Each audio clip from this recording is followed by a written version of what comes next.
welcome everyone to game number 2 in this Terra Nova Duos series between Up2Imp and Kurtular. And ooh, the scoreboard switched. Let's see if I can switch the places here. Yes, okay. Indeed I can. So, continuing on. Trying to keep that the same as it was in the last game. Here we have a map called Sandtrap, and I don't know if you can hear. In the background, I hear this burning sound. Where? I don't know what it's coming from. It's here at the town center. Weird. And it goes away when I go to the middle. It shows up at each of the town centers. So there's some sort of burning effect or something going on. Let's see, the HP. There's a timer. No. I don't understand. No, that's not. I don't know. Anyway, let's get into the game. If something happens with that burning sound, we'll tell you about it when it happens. Anyway, here we have over on the east of the map, we have T90 official and MBL. T90 playing as the Franks and MBL playing as the Mayans. In the west of this very open map with very wild woodlines. Interesting. We have Yasin and ronotovi. Ronotovi playing as the Magyars to the north, and Yasin playing as the Mayans to the south. Now, I would expect a lot of aggression, and you can see the golds. There's a gold here and a gold here. Sorry, here for each player. The rest of the golds very exposed. So map control is going to be key. Walling's not really going to be a possibility. This is one of those games where there's just random paths through the wood lines. You never know if you're fully walled or not. We're going to see a lot of aggression and a lot of, army dancing micro fights. So this should be very entertaining to watch. I'm drinking coffee, which is definitely the best thing you can possibly be drinking while you're trying to talk all lot. Yeah, just kidding. You know it's not. It's horrible, but coffee's so good. All right, coffee's amazing. Anyway, just the players scouting everything out. The scout pinged here for. I'm not sure what that ping was about. Scout pinged for somebody as the players are finding each other, seeing the layout, and the Mayan mirror Franks versus Magyars. So, who do you favor here in a Franks versus Magyars feudal age? I'm actually going to go out on a limb. It's not on a limb. I favor the Magyars. I think T90 officials Franks are not good enough to deal with the Magyars. You know why do you think that? Well, it's very simple. The Franks, they start out the feudal age. They start out the feudal age with very strong scouts with extra, I think, 20% hit points, 15, 20% hit points. Yet, they don't get the extra 20 hit points from bloodlines or husbandry, whichever one it is. Yeah, from bloodlines. They do not get the extra HP from bloodlines, leaving their scouts weaker than a fully upgraded Magyar scout.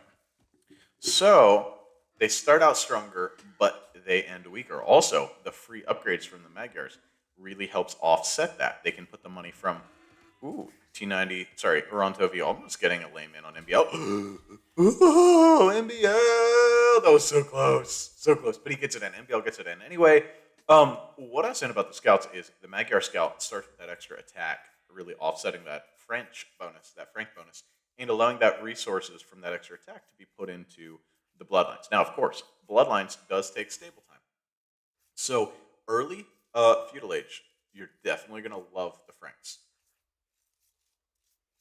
But the Magyars are going to be competitive. However, as it gets late, when you have a chance and you can research bloodlines, suddenly the Magyar scouts get better than the Frank scouts as upgrades begin to come in. And I think that's important to notice. Ooh, we got 2 villagers coming forward from Yasin. This is going to be interesting. ronotovi and Yasin moving across with their 2 scouts and 2 villagers.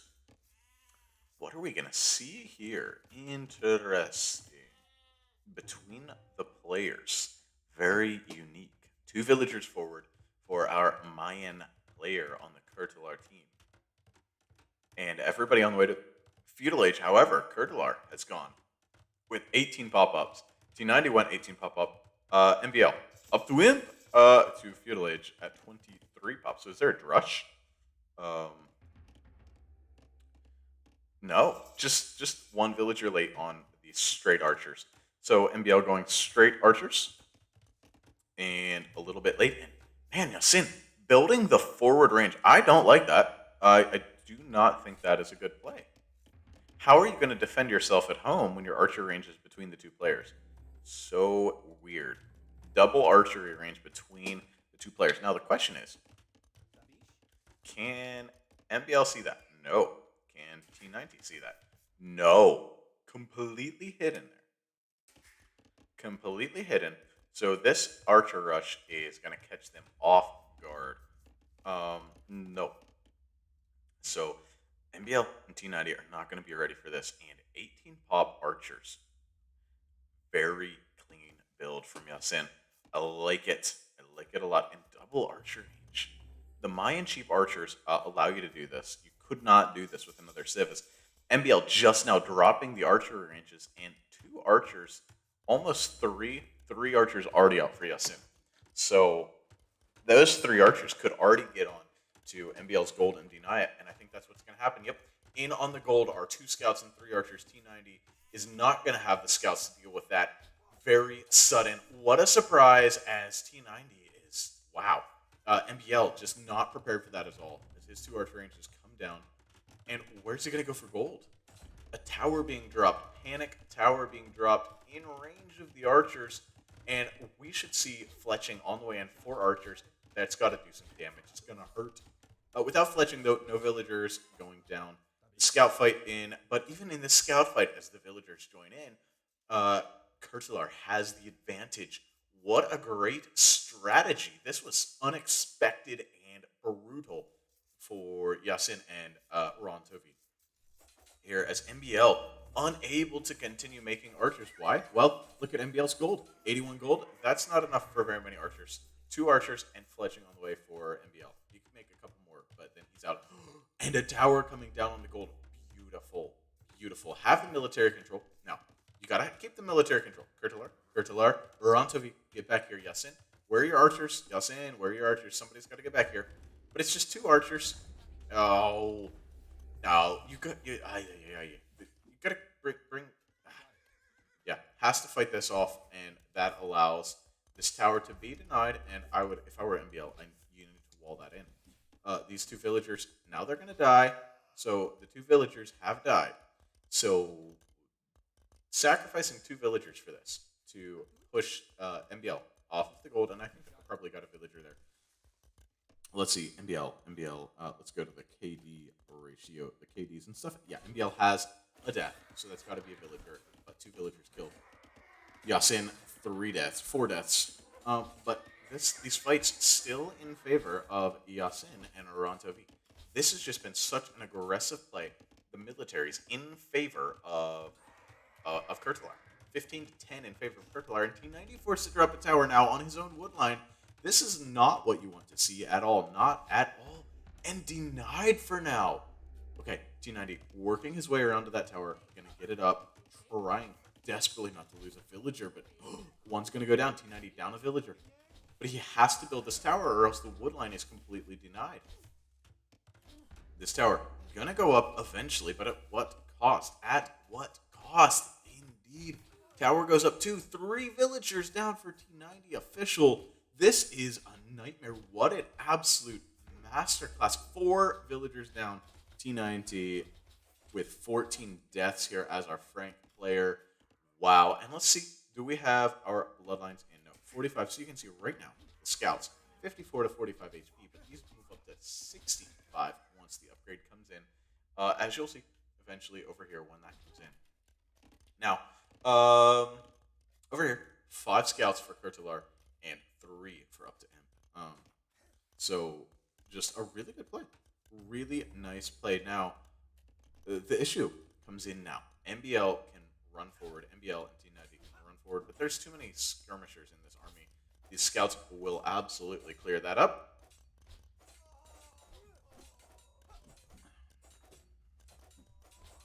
The skirmishers really don't do any damage at all to the scouts. That army is cleared up of MBL, but MBL's back on gold, trying to get back into this game with his own archer production. MBL, 9 archers, Yasin, 11. T95 scouts, it's actually surprisingly close with a 20 to 17 military, and Up2Imp is actually ahead in eco. How have they weathered this storm? I think the storm has been weathered, but an absolutely masterful strategy here from Kurtular. What a great play. Now, the upgrades are in favor now for ronotovi with the 65 HP scouts and with the no extra armor in just yet. And T90 does have an extra armor in, so that does make a difference, evens it out a bit. As MBL now forced to fight for his life against the scouts of ronotovi. ronotovi taking this fight again in the middle. MBL and T90 push back to their bases with only 12 military, but only 14 on the other side. Both teams just continually wrecking each other. It looks like the production of T90 official and MBL is just better, but the fights they're taking are worse as they cannot quite catch back up. But the fights they're taking, the production's better, the fights are worse. As you can see, the KD ratios are -4 for each of T90 and MBL, and they are on the positive side for a Kurtular team.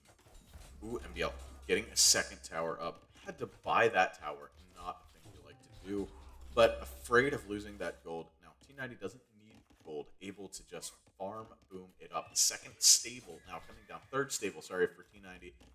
We are on 2 stables only for our Magyar player, ronotovi.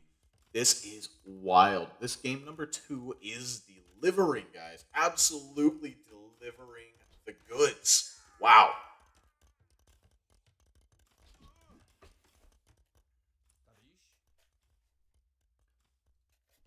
Circling back into T90 official's base from that middle position. That position is keeping the pressure on. The military, though, is almost even. The eco, almost even. So everything is so close to even, but the fights are happening in MBL and T90 spaces. Their ecos cannot be as efficient. Sorry, my alarm is going off. Gotta turn that off. Gotta keep casting this. I'm running out of time, but guess what? I'm gonna finish this game up. We have enough time for that. All right. Wow. Yasin. Gotta be careful with those archers. There's a tower there. But the military is still very similar. The eco is now in favor of Kurtular. The military is slightly in favor of Kurtular. Like I said, these fights happening inside of MBL and T90's bases, forcing their economies to be less efficient than those of Kurtular.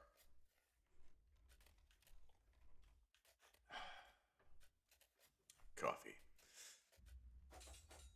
T90, though, headed forward to get a raid in. If MBL can defend while T90 gets a raid in, maybe they can put the pressure on their opponents, and T90 in past the town center and gonna run all the way back quick walls. He never hit the gate. Did not hit the gate, and that allows T90 in on the gold mine of ronotovi. Now, gotta head all the way back. 1 villager down there for T90. A good fight now. Not necessarily a good fight in KD ratios, but a good fight in forcing the opponents back into their own base. However, at the same time, Yasin all over MBL's base, just running back underneath the tower. So forcing, though, a lot of quick walls from MBL.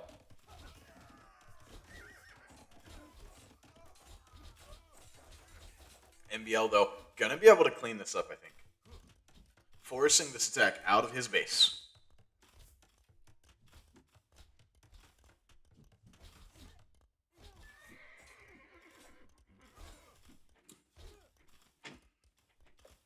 MBL forcing the attack out of his base, but it's headed right over to T90 official's base, who has no military on the field anywhere near this fight. T90's military running back home with its tail between its legs, trying to get here in time to save his own eco as more villagers are dying for T90.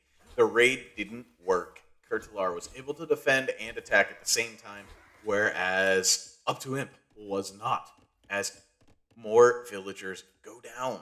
Kurtular now with a 6 villager lead overall, which is not a lot, and just 2-1 military. The military's very even, as these towers are making a big difference in these fights.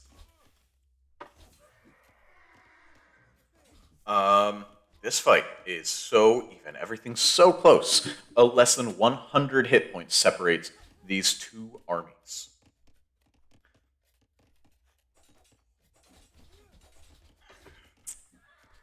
What an insane strategy as Kurtular. Yasin massing up archers to head back into MBL's base. MBL forced to add 2 towers to protect these gold mines. This is going to get cut out. MBL is going to get some nice picks here. ronotovi, though, already in Castle Age. MBL now in Castle Age as well. But Yasin almost in Castle Age. T90 not yet on the way up. So this is going to put a hurting on Up2Imp, as you need to be in Castle Age to fight off the opponents. Now, that's a lot of scout cavalry diving down upon MBL's archers. These archers are going to have to run away. They're not going to be able to take that fight as light cav. I love to see it. If you have a lot of scout cavalry guys left over from feudal age for whatever reason, if it's a fight like this, go ahead, upgrade them to light cav. It's worth it. And getting this engagement in before crossbowmen came in for the most part. Great play by ronotovi. Love this cavalry player. ronotovi is just showing us exactly how to play cavalry. Scouts in his base, but Knight's already out. Knight's defending this. Looks like we missed a nice big fight. The eco's still in favor of Kurtular, even though T90 has not yet clicked up, and Kurtular is fully up to the next age. Up2Imp not yet up. MBL now able to defend himself from the archers of Yasin. But Yasin, crossbowman on the way. Second town center on the way for Yasin. Second town center already in for ronotovi. This is wild. This is madness. I love this map. Man, I got so tired casting Arena the other day on a live stream. Check that out if you'd like to. Some crazy Arena stuff. But got so tired. It was so draining and exhausting to try and cast Arena. But this game just brings the energy. My goodness. More villager kills for Yasin on T90 with barely positive KD ratio. But a lot of those are villagers, as T90 only with 40 villagers, and our blue player Yasin with 48 villagers. Wow. And back in over here, looking for a way into the woodline. And guess what, guys? There is a hole. There is a hole. Now, MBL quickly walling that up. 1, 2, 3. 3 to 4 villagers should go down. 3 villagers go down from this little raid over here on the right-hand side of MBL's base. MBL defending T90 as, there are knights all over T90's woodline. Wow. T90 not yet in Castle Age. Just trying to get up to Castle Age as we speak. Now, once we get into Castle Age, T90 no longer is at a disadvantage with the knights, as the 120 HP knights will match each other, and T90 has less upgrades to get there, obviously. But in the feudal age, you could see that those fights went in favor of ronotovi. Numbers.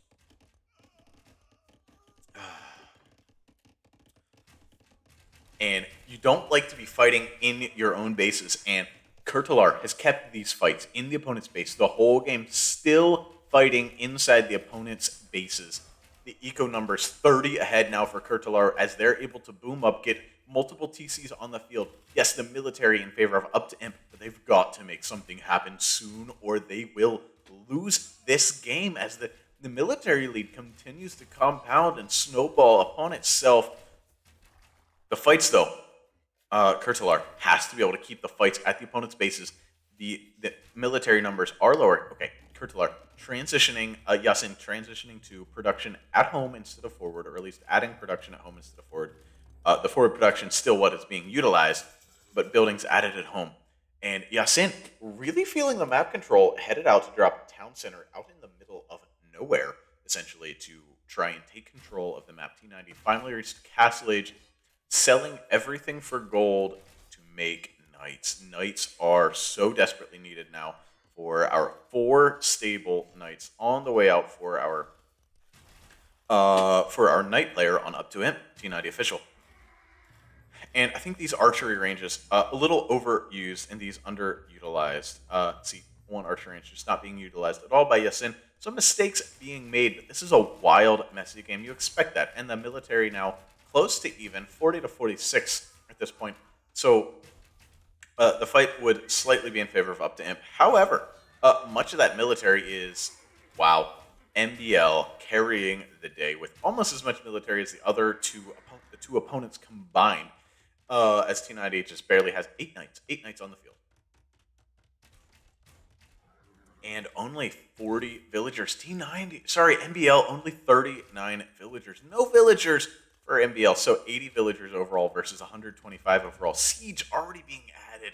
They realize the knight numbers are so low. Kurtular realizes the knight numbers are so low for T90 official and MBL that they can add siege to really pressure these crossbows. And if you watched on my live stream, there was some epic siege hits showing you exactly what siege can do in a team game, exactly how much of a difference it can make. The knights in again on T90's base, finding more villager kills. 2 more villagers down for T90. 3 knights idling. About 10 farms here. More than 10 farms. Wow. Yeah, like 10. Yeah, about 10 farms. As T90 just constant raids. There's a fight forward though, big fight forward. This matters a lot as T90 and MBL are gonna take a good engagement here at the front of the map. Gonna be able to push into ronotovi if this fight goes well. But as this fight goes down, more reinforcements are being added. And as this fight goes down, Yasin taking a good fight in the backside of T90. Well, bad fight now. It was a good fight for a bit there in the backside of T90's base. And MBL headed across the map, bunching up the units. So this is a big push now for Up2Imp, which way more in the military side of things. But 140 to 80 on the eco side, such a big lead. 60 villager lead overall for our Kurtular team. MBL, though, with enough archers to try and defend and attack. As these archery ranges forward still being heavily utilized. I would love to see more archery ranges being dropped by our blue player back in his own base to get these numbers up. But here's the siege for Yasin. And MBL is going to have to micro away from this fight. Not a fight you can really take. And ronotovi coming over to protect the siege. Oof, boom, boom. Not something MBL could deal with. And MBL circling now toward Yasin's base. This gold mine almost out. But Yasin dropped the town center early on the exposed gold mine, locking down this gold mine and making this gold mine a fairly protected gold mine itself. MBL and T90, though, pushing in on this. Oh, big fight back here. We need to see this. T90 diving in to try and snipe the siege. 1 mangonel goes down. 2 mangonels go down, but the third one still alive for ronotovi and Yasin. MBL has to be careful with these 24 archers. Now, that's enough crossbowmen. 24 crossbowmen are enough to do some real damage. T90 idling this. Does he have +2 armor? 2+2 armor is there for T90, so that's a big thing. This mangonel is going to be enough to do some real damage as T90 and MBL now all over the map with their military lead, but the military lead is shrinking, and ooh, this feels okay until you realize, MBL is going to lose this whole army. It's going to get splushed. It's going to get smushed. Are we going to watch the big boom? Oh, please. MBL. Not going to give it to us. MBL. We wanted to see the big boom, MBL. Wow. Great micro from MBL. Microing down the army of Yasin and going to be able to micro down that mangonel. The Kurtular team just counted that army out, and now it's going to be able to get some more villager kills. A bit of a mistake there made as T90 into the base of Yasin. T90 and MBL with the raids in. However, the raids have switched sides, switched focus, but the big army running across the middle of our ronotovi, our nice cavalry player over here for our Kurtular team.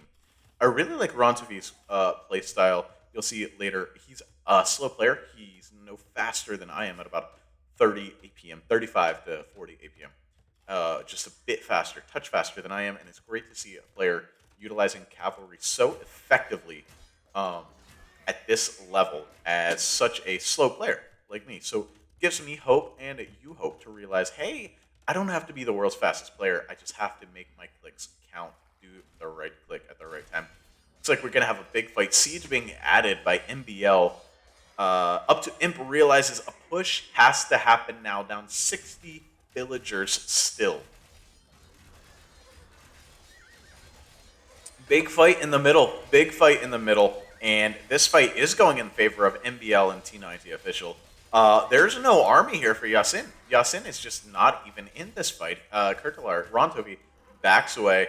Gonna have to try to take this again. And that crossbow mass for MBL. But Mangano coming out. Mangano coming out. Behind the fight, this could be massive. Here it comes. Coming up, MBL in the middle of a fight. Gotta focus on so many things. Microing against the cavalry, microing against the archers, and now microing against the siege. MBL's got his own battering rams, looks like. And man, these archer ranges back here, still a thing. Still a part of this battle. No, I gotta go back. I missed it, guys. We gotta go back. Boom. Okay.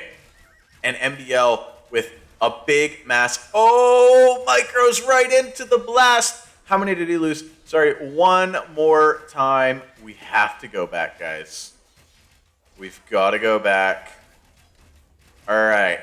So, play it forward. 28 crossbows. Let's see how many MBL loses on this.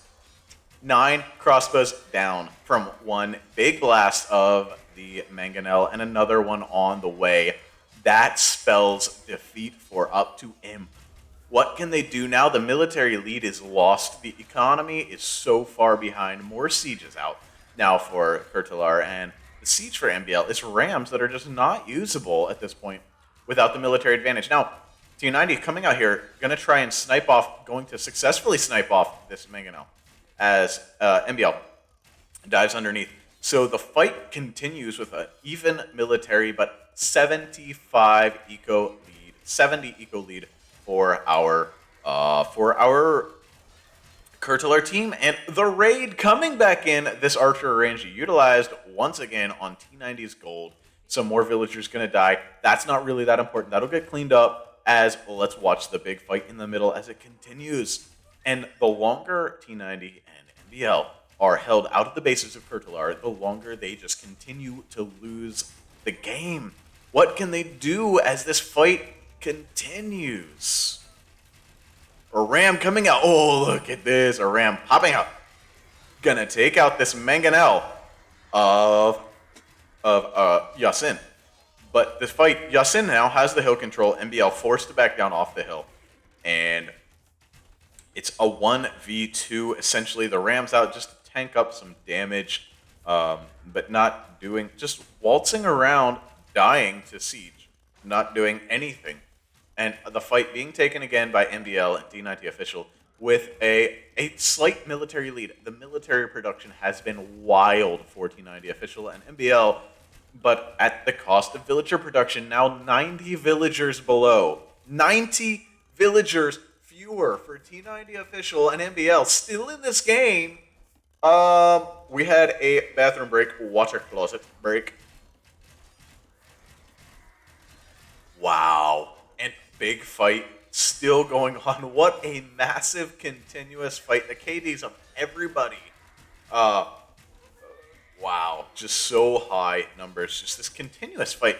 This is such a beautiful game showcasing the craziness that can be a high-level 2v2 game on an open map. I'm hoping you're enjoying this. I'm absolutely loving this game.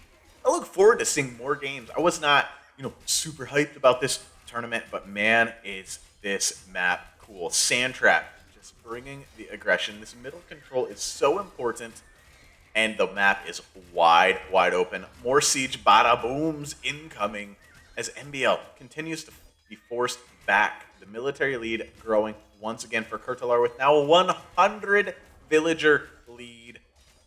MBL and T90 being forced back into their bases. T90 out here trying to drop it down center, but ronotovi spots it, snipes off the villagers. Not going to happen. And this archer range finally cleared up in the back of MBL and T90's bases, but the pressure coming right in, following it up, and the golds. Where are the golds? No gold, no gold. And T90 has run out of gold. This is the only gold for T90 and MBL to take right now. 2 players on this one measly little gold, and 4 lumberjacks back there gonna die from this raid. T90, nothing to do. No gold. The gold is gone. I think this is the GG. I don't think MBL and T90 can come back from this. They're down 120 villagers down. This is going to be the final fight, guys, as MBL and T90 are going to lose game number 2 against completely unknown players. Players that I haven't heard of anyway, players that T90 hasn't heard of. These are not players on T90 and MBL's level, supposedly, and yet they're taking them to town right now, just wrecking. Now, ronotovi should get into this play. Yep, there you go, ronotovi. Get into the game instead of taking out the Siege Workshop. Well, I guess trying to make sure that no Mangonel came out and sniped down all these crossbowmen. Yasin struggling to keep up with MBL the whole game, but ronotovi able to get the push in, and MBL and T90 call the GG as there's just no gold left on their map. That army was the last they could make. GG. What a game. The score line now 1-1. That'll bring us into game 3. And I actually casted game 3 first. So in the introduction to game 3, we'll be talking about that a little bit. So I hope that doesn't get too confusing for you. But game 3 will be uploaded for you tomorrow. This game was wild. The military score. MBL with a 1.29 KD. With 288 kills and 223 deaths. But my favorite player in this game, I might have been a little biased as I'm a Cav player. I love to see the play by ronotovi. Constant raids, constant aggression, constant meat shield for Yasin, just playing super well. But here's the big difference is, yeah, MBL had 10 more military here, but ronotovi 10 more than T90. And the economy, as you can see, MBL and T90 both collected about 32,000 resources, whereas ronotovi and Yasin collected 44 and 42,000 resources. Just so much more resources that eco was really paying off at the end of the game. An Imperial Age would have been coming in soon for our Kurtular team, and it was not in the picture for MBL and T90 as the gold had completely run out on their maps. The villager highs, you can see 59, 49 versus 114 and 109. APM stats, this was a crazy wild game, and you can see ronotovi blazing his way all the way up to 43, MBL up at 85, 83, I mean, T90 at 74, 75, and Yasin at 74. I know these stats don't mean a whole lot, but they're very fun to watch, very cool to watch, just wild, wild game. That was a great one to watch, guys. I hope you enjoyed. If you didn't enjoy that, I must have done a really terrible job. I hope you enjoyed this terrific game of Age of Empires. I hope you enjoyed. Yeah, I've said that like 3 times. Anyway, I'll see you in the next game. Thanks for watching. See ya.